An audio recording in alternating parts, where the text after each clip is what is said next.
Welcome to BakedHR with Jasmine, And Christina, where we put the HR in humor. here there are no cover letters, no handbooks, just our take on HR. in recruiting. Welcome to tonight's episode of Baked HR, where we get to talk trash and hang out with our favorite HR divas from Jaded HR. Guys, I would love it if you would introduce yourself for our followers. I'll let y'all decide who goes first. Hey, I am Patrick, HR Diva Extraordinaire. And I'm Warren. I'm even more HR diva than you. Clearly, yes. Warren, You brought your diva A game. Did you buy that? Did you? I bought it. Right after our episode, we talked about it. I went on Amazon and I had it 2 days later, waiting for this. Have you been wearing it every day since? No, I have not. He won't take it off now when we record. Yeah. That's so great. Awesome. I love it. I'm jealous. I'm going to order one Sparkly, see?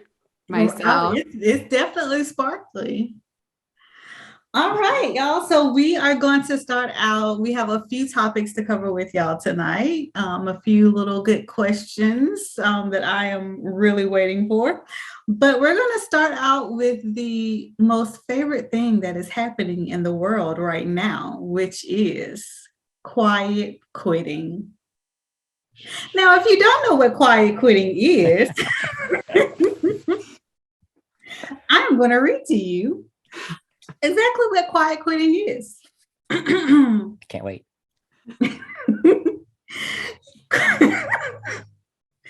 This part is going to be edited out. Okay, so seriously, quiet quitting doesn't actually involve quitting. Instead, it has been deemed a response to hustle culture and burnout. Employees are quitting by stopping going above and beyond and declining to do tasks they are not paid to do. So that is the definition of quiet quitting and what has the world in the uproar currently for the month of August. Well, I've seen other definitions as well. Okay. The first article I read on quiet quitting was talking about doing just enough not to get fired, not even doing the meeting expectations level, doing I'm not going to get fired level. It's the Office Space motivation. Okay, but I wouldn't call that quiet quitting either. If you go back to Office Space, I mean, it was in your face.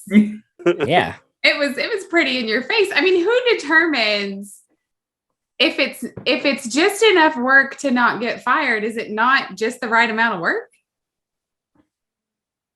I mean, we all encourage our employees to meet expectations. So is quiet quitting just the new norm? No, I see quiet quitting as a stage below that. I mean, you're just walking that line of fire me, don't fire me, I don't care. Or is it setting personal boundaries at work? To me, that's more so what it is setting the bound. Like it's doing just enough, but it's also doing just what's in your job. Like it's just not doing the extra things that you would do, like maybe helping a coworker out. Well, that ain't, I don't need to do that. Or for some people, HR, we're always the party people. Maybe we're no longer the party people. Can't take the party away from us. Oh, yes, you can. Look at Warren. I'm here to party. Clearly. But I feel like Warren's he's sounding a little corporate guy compared to the rest of us tonight. Because I think if you're doing enough to not get fired, you must be doing your job. Because if you're not doing, because if you drop below that, then that's not doing your job. No, you have meeting expectations and you have below expectations and you have way below expectations. Get rid of them. Just so like you have doing meeting expectations, you're doing better, and then you're a superlative. It's a spectrum. Okay, so we don't terminate below expectations. We terminate it way below expectations.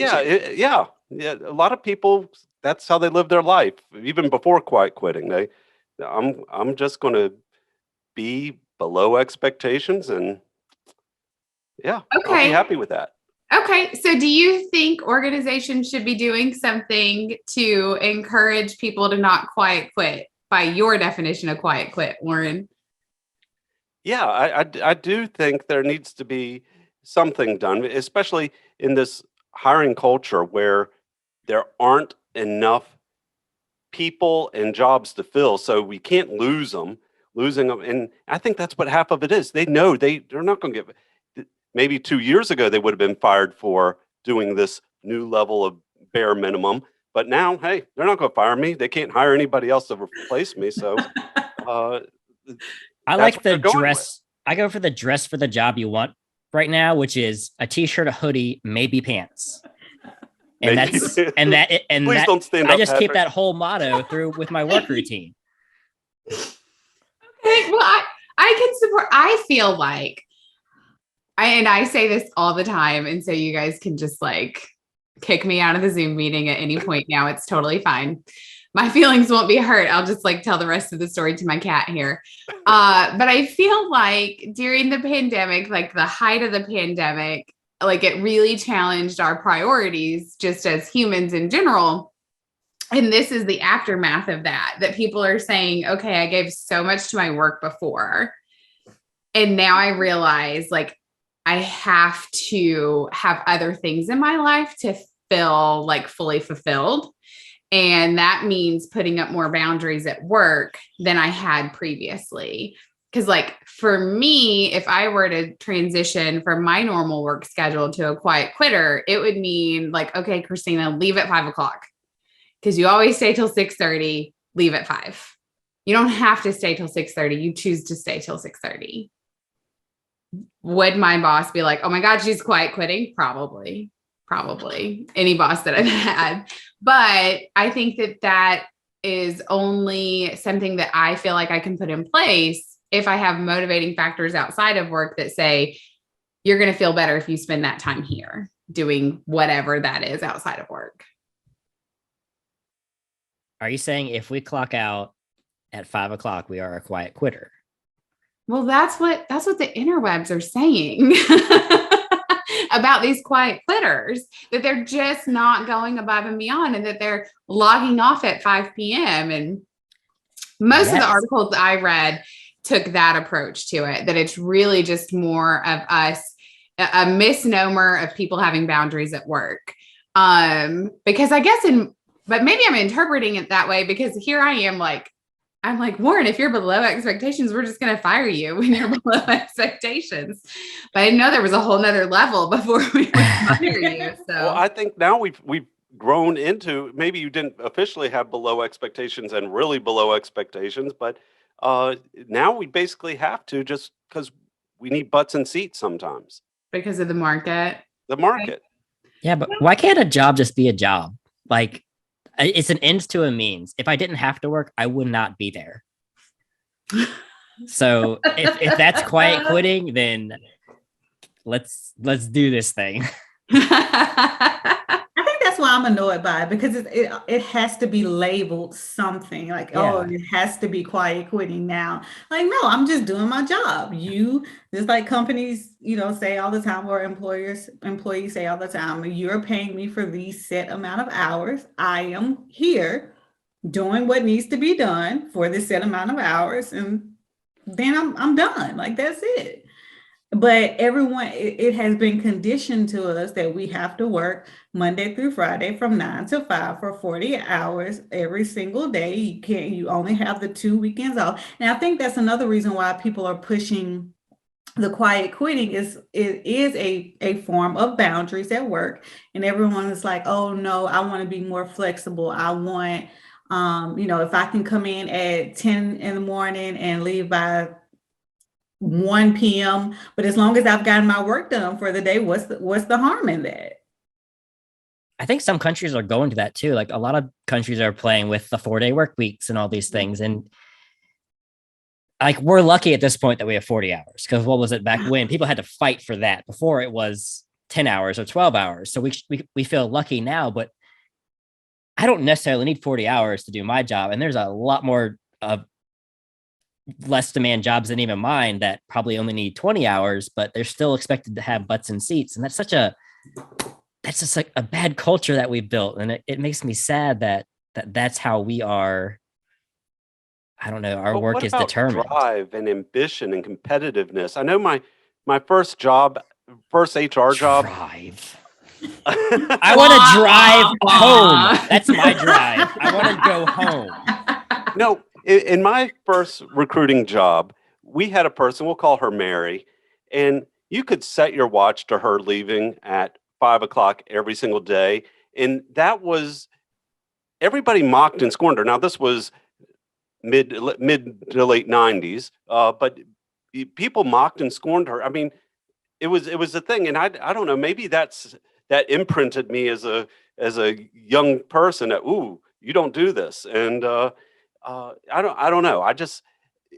You can't have an entire company who's doing the bare minimum, is then you're not going to have a company to work for. Or if you would do your staffing projections based on people doing just the job they're hired for, then you would be fully staffed and still be okay. Or pay more.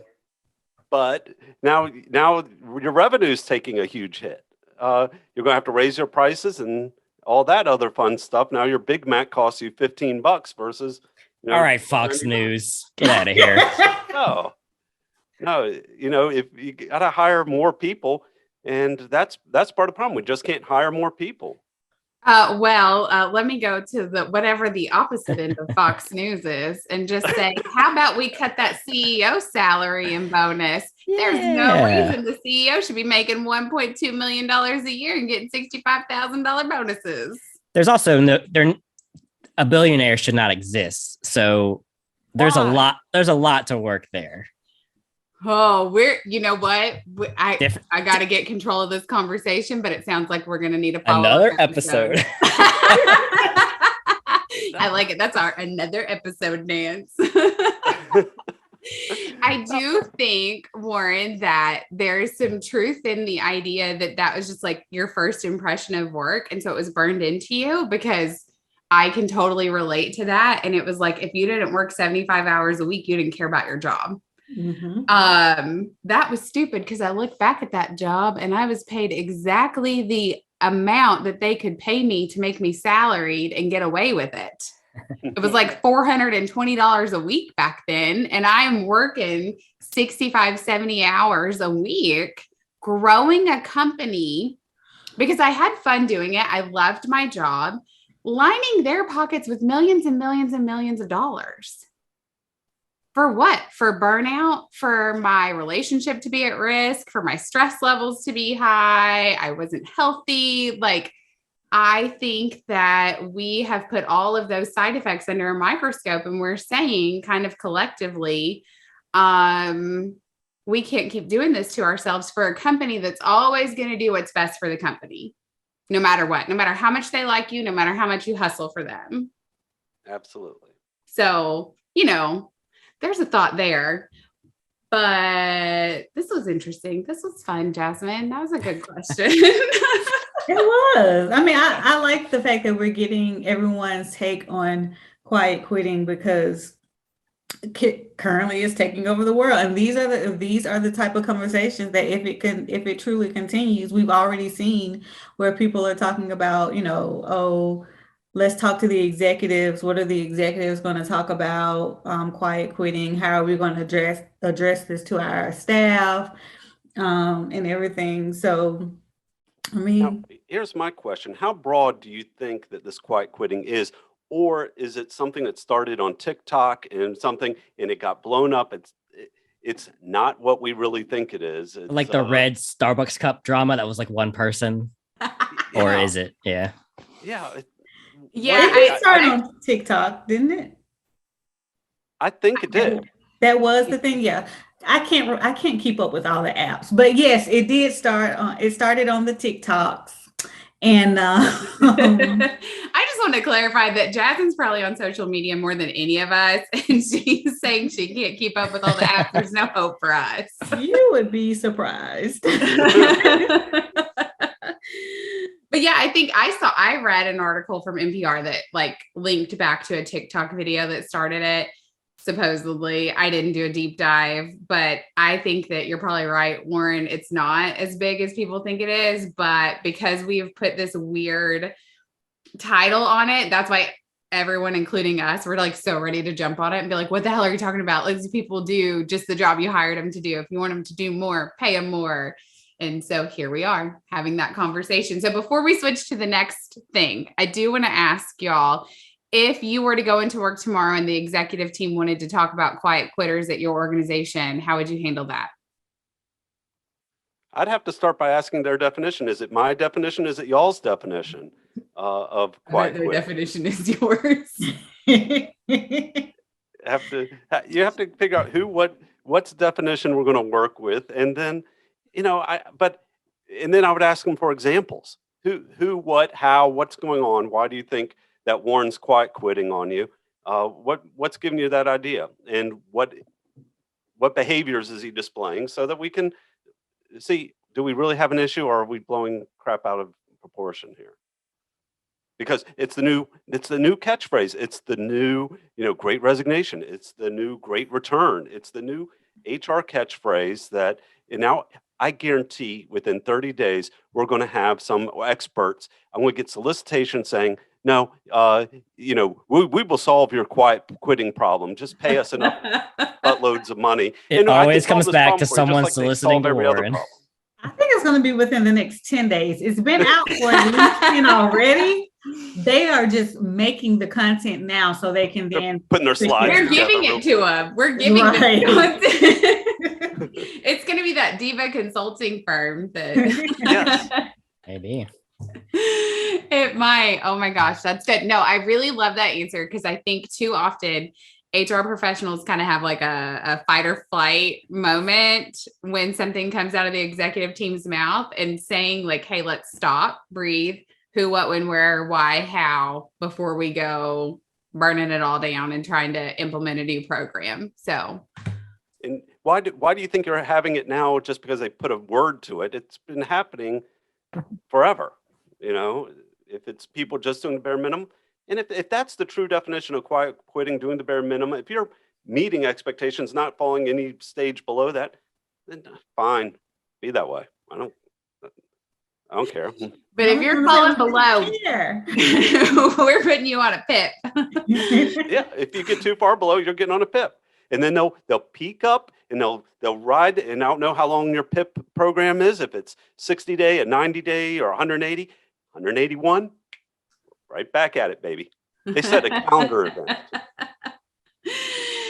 Put a little reminder in their Outlook. Okay, so we wanted to ask y'all a few questions to get your advice.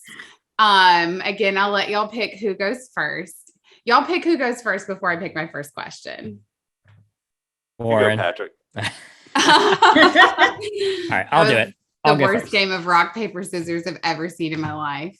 Okay, good. Perfect. This is good. So we are doing something we're not supposed to do. And we have pulled some questions from some of the not awesome HR Facebook groups that we're in. And so I'm going to kind of paraphrase these questions a little bit, but these are questions that real HR professionals have asked other real HR professionals. Okay. Yes. So first one, has anyone tried working one in-person job and maybe one or two work from home full-time jobs at the same time? Is that something an employee could be fired for doing? If you came across this situation with an employee, how did you handle it?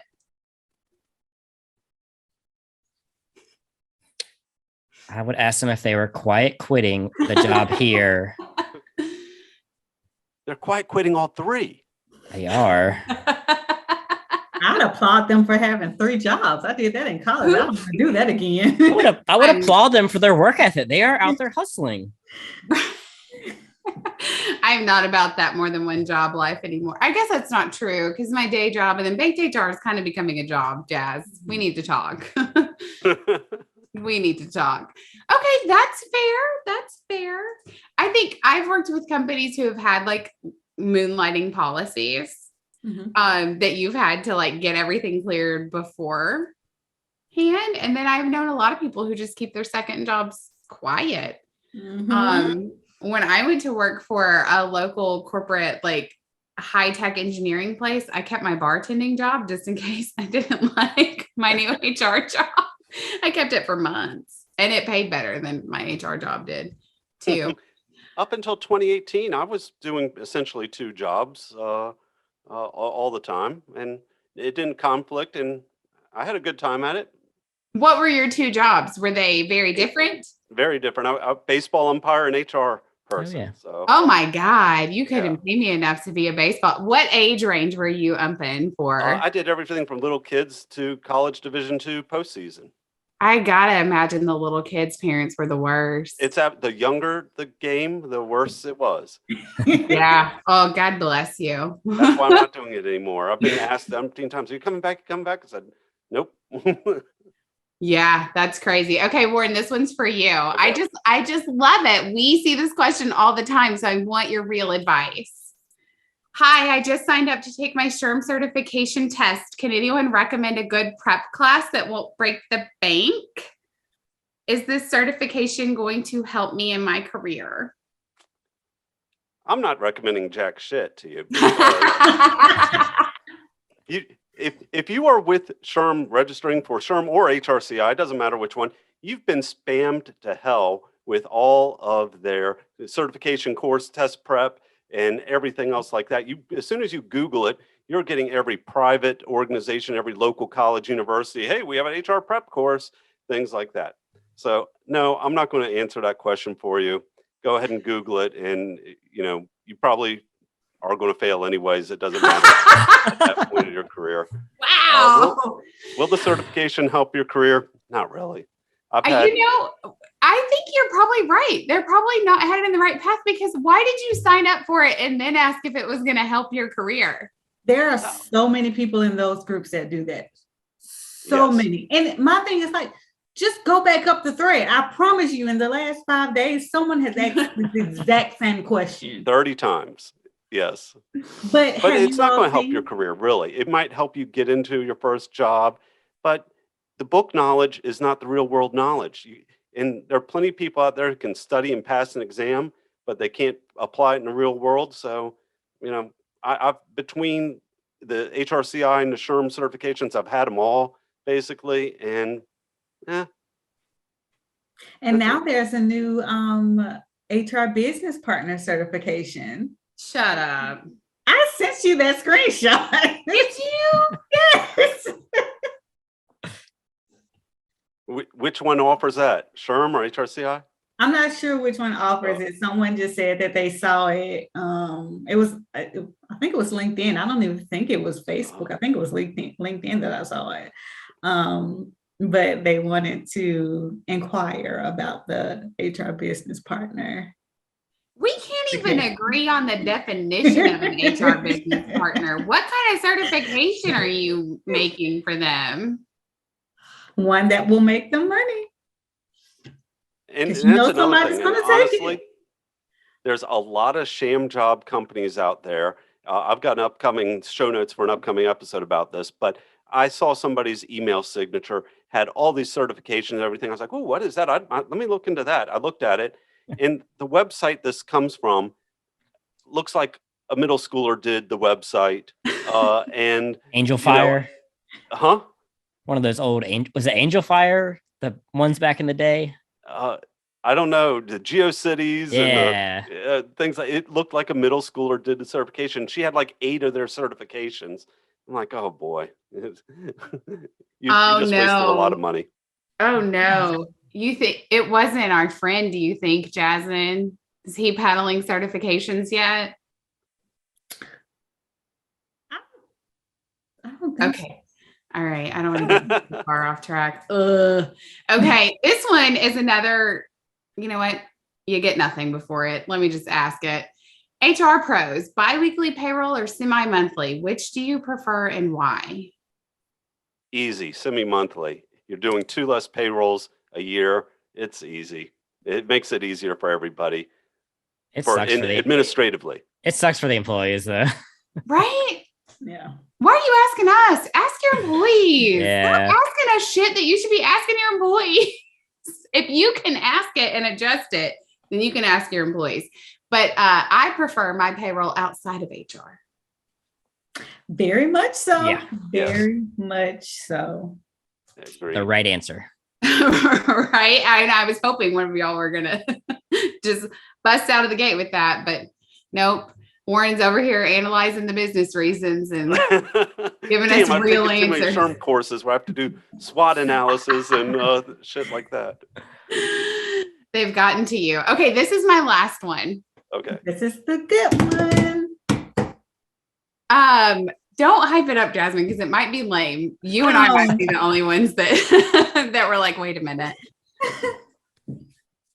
I can't even read it with a straight face. Let me just like redo it. Okay, this again, I have to remind you that these are real HR professionals asking other real HR professionals these questions. We hire some folks straight from high school. Has anyone here experienced hiring someone who identifies as a furry? I have so many questions and am not as hip as I thought. Clearly not. We did an episode on bronies now once, like season 1. No idea what that is. A brony? Really into My Little Pony. Yeah. Oh. Like really. There's like ridiculously into it.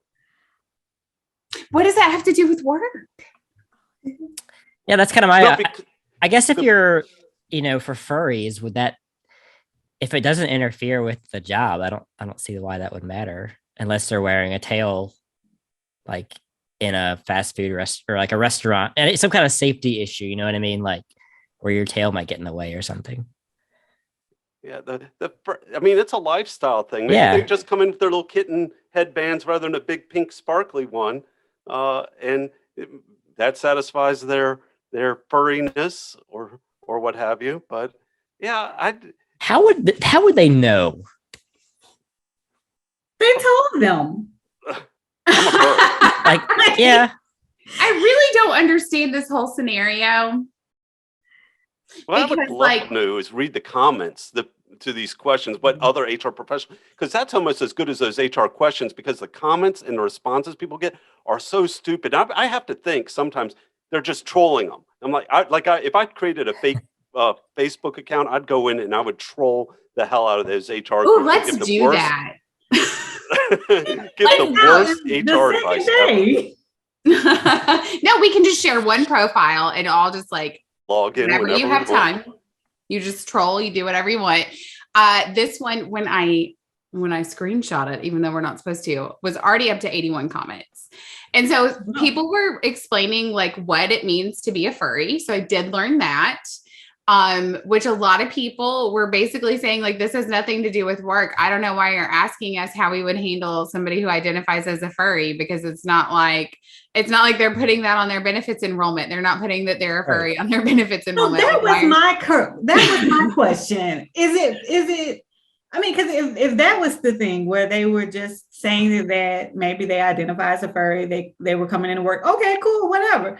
But then you get to like benefits enrollment or they're asking about vet insurance. I-9. That's what I was about to say, Patrick. And I'm like, we offer a terrific vet insurance plan. You can get your rabies shots every 2 years. It's awful. And I'm sorry, Lord, your I kennel apologize. cough and all that other fun stuff. Don't get us canceled, okay? Like we are welcoming of all kinds of people except for absolutely people here. Stupid HR people are not welcome. Oh no, they are. I want them. I want to publicly hate on them and troll them. The HR people, not the furries. I was gonna say, yeah, the HR. Just to clarify, yeah. Yeah, Thank HR you. people. Yeah, stupid HR people. So I think this is just another example of like HR in general being nosier than they have to be. Overstepping. The Karens out there.